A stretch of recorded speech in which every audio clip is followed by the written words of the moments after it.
If you're a homeowner in Huron County or planning on becoming one, stay tuned as I'm going to chat about what happened in the real estate market in January 2024.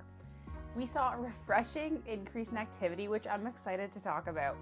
Make sure that you stick around to the end of this video so that you can better understand what has happened over the last month and how that's going to impact your opportunities in this upcoming spring market, whether you're thinking about buying or selling.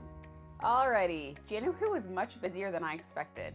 The market really softened when winter approached at the end of 2023, and it got pretty quiet in the day-to-day market in December. But I'm happy to share that right after Christmas, it seemed like buyers came back out to play. In the last 4 weeks, showings are increasing and the market has a little more optimism for sellers, and buyers are gaining a bit more confidence again. In January, there were 4.4 months of supply available in Huron County.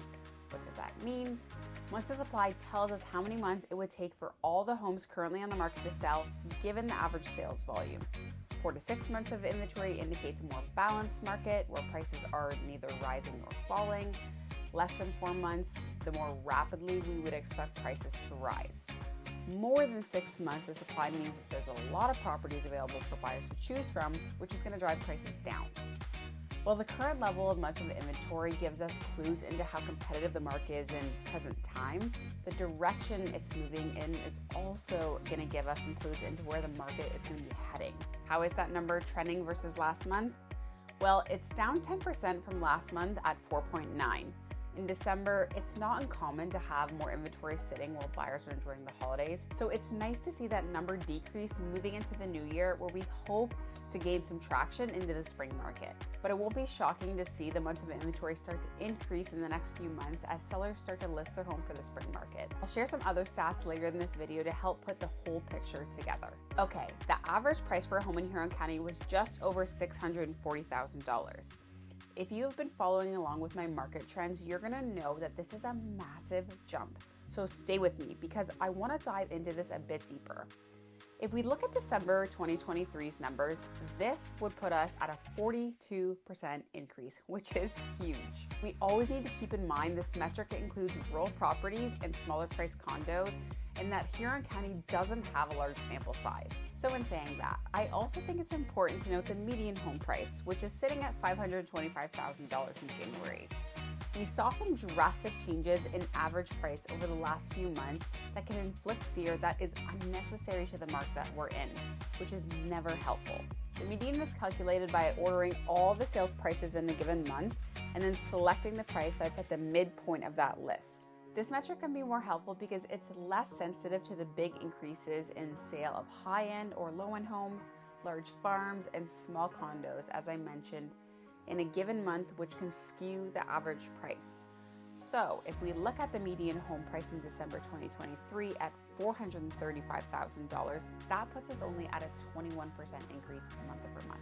Hopefully that can give us a well-rounded perspective on how prices are changing for the better, but not get us overly excited that the prices have increased in such a short period of time, as this can discourage buyers, but it's also going to mislead sellers into sale price expectations that aren't correct.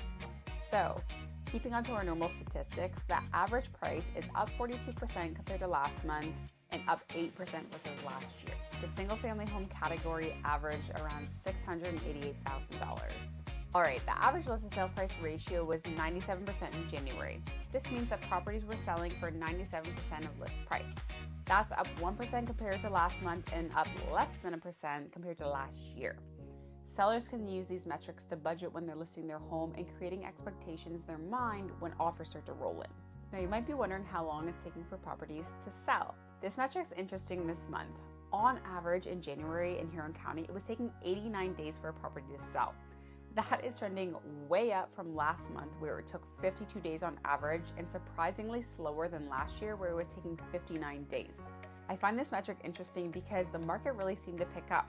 So it makes me think that some properties that have been sitting for a while, or even since last year, have now been put into contract, which can change these numbers. Time will tell when the spring market gets underway. Okay, if you're thinking about buying real estate in the near future, mortgage rates are ranging between 5.24 to 6.3 with Guiding Star Mortgage Group. These rates, of course, are going to depend whether you're going fixed or variable and whether you're getting financing through a bank or an alternative lender. I'm happy to see a bit more stability since the Bank of Canada held its rates again, giving more buyers confidence coming into 2024.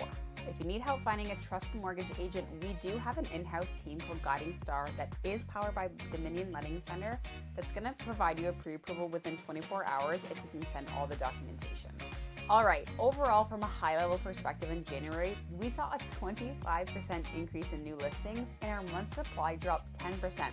So that is encouraging to see that we had an influx in inventory, but enough sales to keep the months of supply down. In January, there was a 32% increase in sales month over month and a 31% increase from January 2023. This is the most encouraging market update that I have done in a while. It's really refreshing to share some valuable insights that can help sellers feel a bit of weight off their shoulders if they're thinking about going to the market in 2024. Again, time will tell if this is market-driven or seasonally driven. To wrap this up, whether you're buying or selling, your situation is completely unique and a general market update should be taken with a grain of salt. If you want to know where you stand on your home or you're thinking about buying and you want to know where the hidden opportunities may lie, you can request a free no obligation market evaluation or book a call with me and let's have a no pressure conversation about your options. I'm always just going to give you the real down to earth advice so that you're informed to make the best decision that's right for you based on your personal situation. If you think that would be helpful, you can click the link to this video and set it up. Otherwise, feel free to check out my other videos and I'll be back next month with an updated report.